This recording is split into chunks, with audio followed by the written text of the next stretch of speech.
L'air est lourd de fumée. Tes poumons brûlent, tes oreilles résonnent, et le sol sous tes pieds tremble. Les murs que tu pensais éternels ne sont plus que ruines. Des pierres arrachées, des éclats éparpillés comme des os.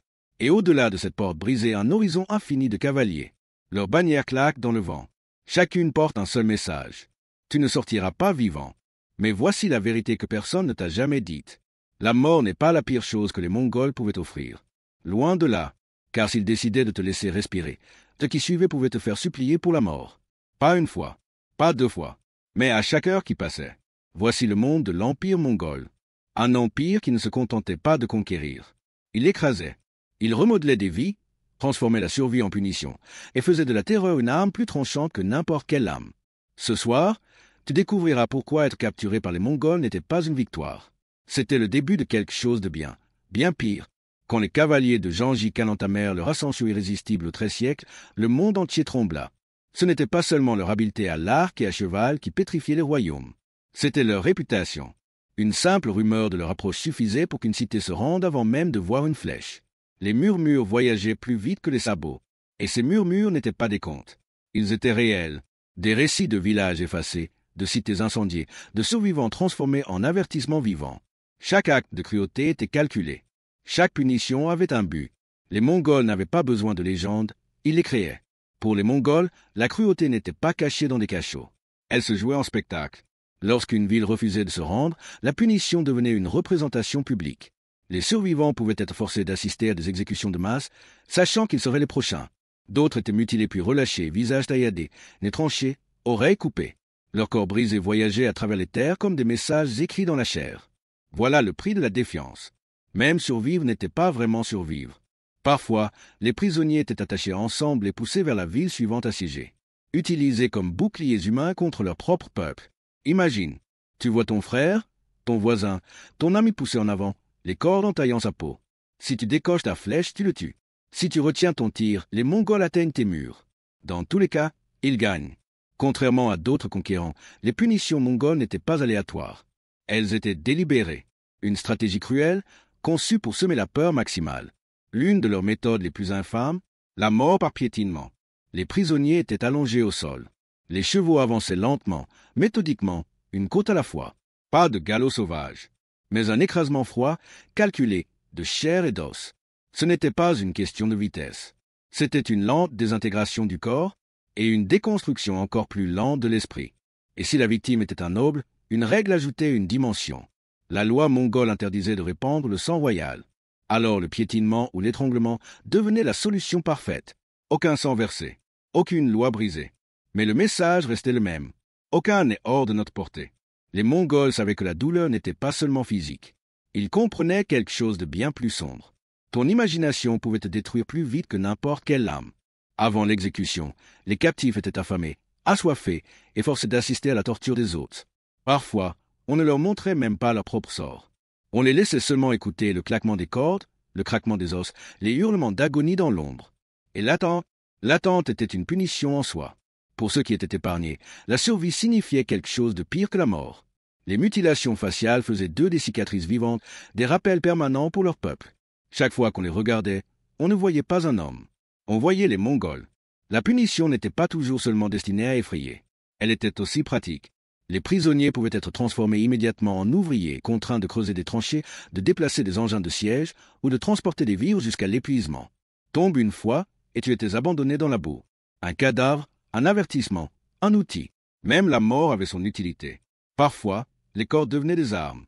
L'une des méthodes les plus célèbres, l'étranglement à la corde d'arc.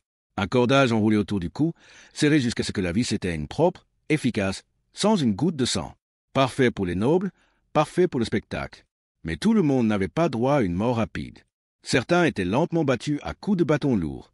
Pas assez pour tuer sur le coup, juste assez pour briser, pour faire suffoquer, pour laisser le corps trahir la vie qui s'échappait. Et pour ceux qui restaient en vie, l'humiliation devenait la lame la plus tranchante. Imagine être un commandant, autrefois craint, autrefois respecté. Maintenant traîné devant tes propres soldats, les mains liées, les vêtements souillés, le corps meurtri, et obligé de prononcer un message de reddition au nom de l'ennemi.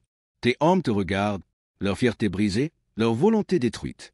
Et quand ton utilité s'achève, la tienne aussi. Les Mongols ne voulaient pas seulement tes terres. Ils voulaient ta dignité, ton identité, ton âme. Mais ceci, ce n'est que le début, car les Mongols n'étaient pas satisfaits de simples douleurs. Quand ils voulaient marquer les esprits, ils choisissaient des punitions si terrifiantes, si inoubliables, que des royaumes entiers s'effondraient à la seule pensée de résister. Dans la prochaine partie, tu découvriras des châtiments qui allaient bien au-delà de la cruauté, où la peau, les os et même la foi devenaient des armes. Et le plus terrifiant, les Mongols n'avaient pas besoin d'inventer la peur. Ils l'avaient perfectionnée. Les Mongols étaient maîtres du choix. Pas le tien, le leur. Ils décidaient de ta vie, de ta mort et de ce que ta souffrance signifierait pour tous ceux qui regardaient. Car la punition, pour eux, n'était jamais seulement une punition. C'était une performance. C'était une stratégie. C'était un art. L'une de leurs méthodes les plus grotesques était aussi symbolique qu'effroyable. Les captifs étaient cousus dans des peaux fraîches de bœuf, de cheval ou de chameau. Au début, la peau était souple, humide, malléable. Mais sous le soleil brûlant, elle commençait à se rétracter. Lentement, impitoyablement, elle se resserrait autour du corps. Respirer devenait impossible. Les membres se tordaient de façon inhumaine. La circulation se coupait, la peau éclatait sous la pression du cuir qui se durcissait. La victime ne faisait pas que mourir. Elle se fusionnait aux créatures mêmes qui alimentaient la machine de guerre mongole. Pour les Mongols, ce n'était pas une cruauté gratuite. C'était du théâtre, et le message était clair. Tu n'es rien de plus que du fourrage pour notre empire. Les Mongols ne brisaient pas seulement des os. Ils brisaient des croyances. Si ta culture craignait que la mutilation t'interdise l'au-delà, ils savaient exactement quoi faire. Tendons tranchés, visage défiguré, corps réduit en cendres. Chaque coupure, chaque flamme visait plus que la chair. Elle visait ton âme. Imagine voir ton proche profané, sachant que, dans ta foi, il n'atteindrait jamais l'au-delà. Les Mongols n'avaient même pas besoin de te toucher. Ils pouvaient t'écraser à travers tes propres croyances. Et face à ce choix, beaucoup se rendaient. La douleur pouvait être endurée. L'éternelle damnation, non. Parfois, survivre signifiait devenir une arme contre ton propre peuple. Imagine, tu es capturé, lié avec des centaines d'autres, puis conduit directement vers les murs de la prochaine ville assiégée. Derrière toi, des archers mongols, arcs tendus. Au-dessus de toi, des défenseurs horrifiés. Et tout devant des prêtres, des nobles, même des enfants. Les défenseurs faisaient face à un choix impossible. Tuer les leurs ou laisser les Mongols franchir les portes. Dans les deux cas, les Mongols ne remportaient pas seulement une bataille. Ils gagnaient le contrôle de l'humanité même de leurs ennemis. Pour ceux qui n'étaient pas tués sur le champ, un autre destin attendait, lent, impitoyable, étouffant. Les captifs étaient jetés dans des enclos rudimentaires, parfois entassés par dizaines. Presque pas de nourriture, presque pas d'eau. Les jours se changeaient en semaines. Tu devenais trop faible pour te lever, trop fragile pour te battre, trop brisé pour même crier. Les gardes passaient avec leurs propres repas, mangeant délibérément à portée de vue. Chaque bouchée, chaque gorgée devenait un poignard dans ton ventre affamé. Parfois, ils n'allaient même pas jusqu'au bout. Quand ton corps s'effondrait, on te laissait là, proie des maladies, des charognards ou du froid. Et tous ceux qui voyaient comprenaient. Pour les Mongols, tu n'étais pas seulement jetable. Tu étais une leçon. Si tu avais encore de la force, tu devenais un outil. Forcé à un labeur brutal, traîner du bois, pousser des tours de siège, transporter des pierres sous une pluie de flèches. Les Mongols se fichaient de ta survie. En réalité, la plupart de ces tâches n'étaient pas censées être survivables. Tu étais un bouclier vivant, une bête de somme, un corps destiné à absorber les flèches pour épargner leurs soldats. Si tu t'écroulais, on te laissait là, ton cadavre tiré de côté pour qu'un autre prisonnier prenne ta place. Pour les Mongols, le travail et la punition étaient une seule et même chose. Pour les nobles et les prisonniers de haut rang, les Mongols appliquaient un paradoxe cruel. Ils ne pouvaient pas répandre de sang royal, mais ils devaient tuer. La réponse fut le silence. Une corde d'arc serrée autour de la gorge jusqu'à ce que le visage vire au noir, la vie étranglée sans une goutte de sang. Parfois, un lourd madrier écrasait les os sans briser la peau, ou des couvertures de feutre étouffaient le souffle sans laisser de traces. C'était efficace, c'était cérémoniel, et cela montrait à tous que la loi mongole était inviolable, même dans l'acte de briser des vies. Toutes les punitions ne se terminaient pas dans l'instant. Certaines se prolongeaient, transformées en voyages qui semblaient éternels. Les prisonniers devaient marcher des centaines de kilomètres, souvent pieds nus, sans nourriture, sans repos, à travers les vents glacés de l'hiver, à travers les chaleurs brûlantes de l'été. Le froid craquelait la peau jusqu'au sang. La chaleur fondait les lèvres, faisait enfler la langue. Certains s'effondraient, abandonnés dans la neige ou la poussière. D'autres arrivaient au bout pour découvrir qu'il n'y avait pas de bout, car parfois, la marche elle-même était la punition. Les Mongols abandonnaient leurs captifs dans des terres désertiques, trop loin de toute habitation pour survivre. La mort n'était pas la sentence. Le voyage l'était. L'humiliation était aussi tranchante qu'une épée. Imagine être forcé de ramper à quatre pattes pour servir à manger lors d'un banquet de victoire mongole. Ton nom autrefois glorieux réduit à néant sous les rires et les moqueries des guerriers. D'autres étaient contraints de supplier publiquement pour leur vie, dépouillés de leurs vêtements, dépouillés de leur dignité, sachant que la grâce implorée ne viendrait jamais. Parfois, l'humiliation s'achevait par une exécution. D'autres fois, elle s'éternisait, la victime exhibée encore et encore devant de nouveaux spectateurs. Chaque humiliation laissait des cicatrices plus profondes que des larmes. Et c'était bien là le but. Certaines punitions étaient conçues pour marquer les esprits à jamais. L'une des plus effrayantes, être enterré vivant. Pas dans une tombe sous terre, mais debout, avec seulement la tête qui dépassait. La victime restait ainsi, sous le soleil ou la neige, impuissante, les yeux écarquillés alors que le temps s'étirait. Les heures devenaient des jours. Les insectes rampaient sur le visage, le vent asséchait les lèvres, le gel lacérait la peau. Ce n'était pas seulement la mort. C'était une transformation. La victime devenait une partie du champ de bataille. Un avertissement gravé dans la terre même. Et pourtant, ce n'était pas le pire. Car pour les Mongols, même les morts avaient un rôle. Les corps des captifs devenaient des armes lors des sièges. La maladie était utilisée comme outil de conquête. Dans la prochaine partie, tu verras comment les Mongols transformaient des cadavres en projectiles, la terreur en stratégie, et la survie en un sort plus effroyable encore que la mort elle-même. Au cœur d'un siège, les défenseurs voyaient quelque chose voler au-dessus de leurs murs. Pas des pierres, pas du feu, des corps. Les Mongols catapultaient des cadavres dans les villes, parfois des victimes de peste, parfois des prisonniers mutilés. L'horreur n'était pas seulement l'odeur de chair en décomposition. C'était la reconnaissance, le visage d'un voisin, le corps d'un frère, quelqu'un avec qui tu avais parlé quelques jours plus tôt, désormais transformé en arme contre toi. Ce n'était pas de la sauvagerie au hasard. C'était de la stratégie. La maladie se répandait. Le moral s'effondrait. La volonté de résister se brisait avant même qu'une épée ne touche la porte. Les Mongols avaient découvert la guerre biologique des siècles avant que le monde n'existe. Parfois, quelques captifs étaient libérés. Mais la liberté n'était pas un cadeau. Ceux qui rentraient n'étaient jamais entiers. Mutilés, nez arrachés, oreilles coupées, mains tranchées. Certains marqués au fer rouge, d'autres tatoués du sceau de la défaite. On les renvoyait dans leur village comme des messages vivants. Chaque cicatrice criait la même phrase. Voilà ce qui arrive à ceux qui résistent. Et parce que ces marques ne disparaissaient jamais, la punition les suivait toute leur vie. Ils n'étaient pas seulement des rappels pour eux-mêmes, mais pour tous les regards posés sur eux. Les Mongols étudiaient les croyances des peuples conquis, non pas pour les respecter, mais pour les transformer en armes. Si un jour était sacré, ils choisissaient d'y exécuter. Si l'enterrement était vital pour le salut, les cadavres étaient brûlés, dispersés ou laissés à pourrir. Si la mutilation menaçait l'au-delà, les victimes étaient soigneusement tailladées pour assurer un tourment éternel. Ce n'était pas de la cruauté au hasard. C'était une guerre psychologique et spirituelle de précision. Les Mongols transformaient la foi elle-même en prison. Tous n'étaient pas massacrés. Certains captifs étaient épargnés non par pitié, mais par utilité. Forgerons, charpentiers, tisserands, armuriers, toute compétence était précieuse. Mais la valeur ne signifiait pas liberté. Tu pouvais être conduit à des milliers de kilomètres, forcé à fabriquer des armes pour l'armée qui avait détruit ta famille. Ta femme envoyée dans un camp, tes enfants dans un autre. Les retrouvailles impossibles. Pour les Mongols, tu n'étais pas une personne, mais un investissement. En vie, tu servais leur empire. Mais en vérité, c'était une punition lente et interminable. Chaque coup de marteau, chaque fil tissé, rappelait une chose. Ta survie ne sert qu'à nous. Les Mongols ne punissaient pas en secret. Ils voulaient un public. Prisonniers exécutés en plein champ. Familles entières forcées d'assister. Enfants contraints de voir leurs parents mutilés. Parents obligés de contempler l'humiliation de leurs fils. Plus le public était nombreux, plus le message était fort. La peur se répandait, portée dans les yeux des survivants, gravée dans la mémoire pour des générations. Ce n'était pas seulement tuer. C'était un spectacle, un théâtre à une échelle rarement vue dans l'histoire. Peut-être l'acte de vengeance le plus célèbre des Mongols eut lieu à Nishapur, en Perse, en 1221. Après qu'un commandant mongol fut tué au combat, sa veuve, Taurogène, exigea réparation. La ville fut assiégée, capturée et punie par le feu et le sang.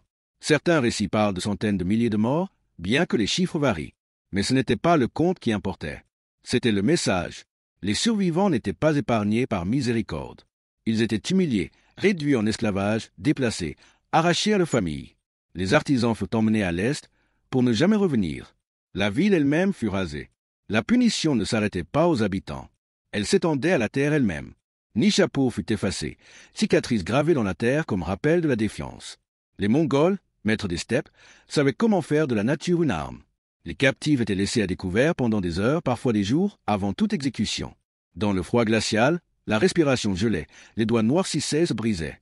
Sous le soleil brûlant, les lèvres éclataient, la peau cloquait jusqu'à ce que la douleur remplace toute pensée. Ce n'était pas seulement de la cruauté, c'était de l'efficacité. La nature faisait le travail pour eux, et les survivants vivaient dans la peur des éléments les plus simples, vent, neige, chaleur, sachant que la nature elle-même avait été tournée contre eux. Être capturé ne signifiait pas le même sort pour tous. Mais différent ne voulait pas dire miséricordieux. Les femmes pouvaient être forcées d'entrer dans les foyers mongols, données comme épouses ou concubines. D'autres réduites en esclavage, arrachées à leur famille pour toujours. Les enfants, surtout les garçons, étaient parfois emmenés à l'Est, élevés dans des terres étrangères, parlant une langue étrangère, formés comme serviteurs ou même comme soldats. Leur identité effacée, leur avenir volé. La punition n'était pas toujours immédiate. Parfois, elle s'étendait sur des générations. Imagine être forgeron. Tes mains, autrefois libres, forgent désormais des armes pour ceux qui ont détruit ton village. Tu es conduit à Karakorum, capitale mongole, entouré d'étrangers parlant une langue incompréhensible. Fuir est impossible. Ton travail te garde en vie, mais il t'enchaîne aussi. Chaque arme forgée renforce l'armée qui t'a réduit en esclavage. Et chaque nuit, alors que le feu s'éteint, une vérité brûle plus forte encore. Tu es vivant non pas parce que tu es chanceux, mais parce que tu es utile. Mais même l'utilité ne pouvait pas toujours sauver, car les Mongols n'étaient pas seulement des bâtisseurs d'empires. Ils étaient des effaceurs d'identité. Et pour beaucoup, survivre signifiait plus que des chaînes. Cela signifiait devenir une partie du système même qui les avait détruits. Les Mongols ne conquéraient pas seulement avec des épées. Ils conquéraient avec la peur. Et la peur, une fois semée, grandit d'elle-même. Les Mongols n'avaient presque jamais besoin de punir 2 fois le même endroit. Une fois leur colère déchaînée, la mémoire faisait le reste. Les survivants portaient les histoires de piétinement, d'étranglement, de mutilation plus loin que n'importe quel cavalier. Les murmures devenaient des avertissements. Les avertissements devenaient des redditions. Lorsque les bannières mongoles apparaissaient à l'horizon, beaucoup de villes déposaient les armes sans combattre. Les châtiments avaient déjà accompli leur travail bien avant que la première flèche ne soit tirée. Voilà le génie et l'horreur de la domination mongole. Ils n'ont pas seulement bâti un empire de terre. Ils ont bâti un empire de l'esprit. Les punitions n'étaient pas des actes isolés de cruauté. Elles formaient un système. Chaque acte, famine, humiliation, exécution était conçu pour raisonner. Une ville écrasée en Perse signifiait la peur en Russie. Un captif mutilé dans les steppes signifiait la reddition au Moyen-Orient. La peur devint leur arme la plus puissante, moins chère que l'acier, plus rapide que les chevaux, plus meurtrière que n'importe quelle machine de siège. Sous la domination mongole, la survie ne relevait jamais de la chance. Elle dépendait de ta valeur. Un artisan pouvait être épargné pour travailler. Un soldat pouvait être réduit en esclavage pour combattre. Un noble pouvait être exécuté comme exemple. Un paysan pouvait être simplement jeté. Chacun avait une place dans la machine. Et si tu n'entrais pas dans le mécanisme, la machine t'écrasait. Pour les Mongols, tu n'étais pas une personne. Tu étais un outil. Et une fois inutile, tu cessais de vivre. Même des siècles plus tard, les châtiments mongols résonnent encore dans les chroniques et les légendes. Les scribes européens racontaient des rivières de sang, des cadavres catapultés dans les villes, des survivants marqués à vie. Certains de ces récits furent-ils exagérés? Peut-être, mais l'exagération n'avait pas d'importance. La vérité était déjà assez terrifiante, et la peur se nourrit des histoires. D'une certaine manière, les Mongols ne punissaient pas seulement les corps. Ils punissaient l'histoire elle-même.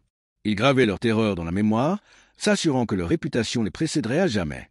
Pour ceux qui y survivaient, le mot « survivre » n'avait plus de sens. Les soldats capturés devenaient de la main-d'œuvre sacrifiable. Les artisans devenaient des esclaves de métier. Les enfants devenaient des soldats d'un empire étranger. Les communautés étaient dispersées, les langues perdues, les traditions effacées. Des générations entières grandissaient sans jamais connaître le monde qui existait avant la conquête mongole. C'était une punition qui dépassait le corps. Une punition de l'esprit. Une punition de la mémoire. Une punition de l'identité. Le plus terrifiant dans la punition mongole n'était pas sa cruauté. C'était son but. Chaque exécution, chaque mutilation, chaque humiliation, tout cela était planifié. Ce n'était pas du chaos. Ce n'était pas de la folie. C'était de l'ordre, un système froid, délibéré, où la souffrance était calculée comme une stratégie militaire. Et dans cet ordre, les Mongols trouvaient leur arme la plus redoutable. Ils n'avaient pas besoin de tuer tout le monde. Ils avaient seulement besoin de faire en sorte que suffisamment de personnes regardent. À la fin du XIIIe siècle, l'empire mongol s'étendait plus loin que n'importe quel autre avant lui. Mais son véritable pouvoir ne résidait pas seulement dans ses armées ou ses lois. Il résidait dans le silence qui suivait leur victoire. Le silence des villes trop effrayées pour résister. Le silence des peuples qui se souvenaient de ce qui était arrivé à ceux qui l'avaient fait. L'ombre du Khan s'étendait sur les continents, non pas à cause du nombre de morts, mais à cause du nombre de ceux qui avaient choisi de ne pas combattre. Être capturé par les Mongols ne signifiait pas seulement risquer la mort. C'était risquer quelque chose de bien plus sombre, une survie déformée en servitude, en humiliation, en perte générationnelle. Survivre signifiait que ton corps vivait, mais que ta liberté mourait. Survivre signifiait que tes enfants parlaient une autre langue. Survivre signifiait que ta culture se dissolvait dans le silence. La survie n'était pas une victoire. C'était une destruction plus lente. Et cette peur ne mourut pas avec l'Empire. Bien après l'effondrement du pouvoir mongol, les histoires restaient. Des récits de cruauté si vifs qu'elles brouillaient la ligne entre l'histoire et le cauchemar. Car au final, la punition mongole n'était pas seulement dans l'instant. Elle était dans l'écho. L'écho qui traversait le temps, les frontières, les générations. L'écho qui nous fait encore frissonner lorsque nous entendons leur nom. Être capturé par les Mongols n'était jamais synonyme de retrouver sa liberté. C'était entrer dans un système conçu pour t'utiliser, te briser ou t'effacer. Et la partie la plus terrifiante, ils n'avaient pas toujours besoin de te tuer. Il leur suffisait de te faire vivre, mais à leurs conditions.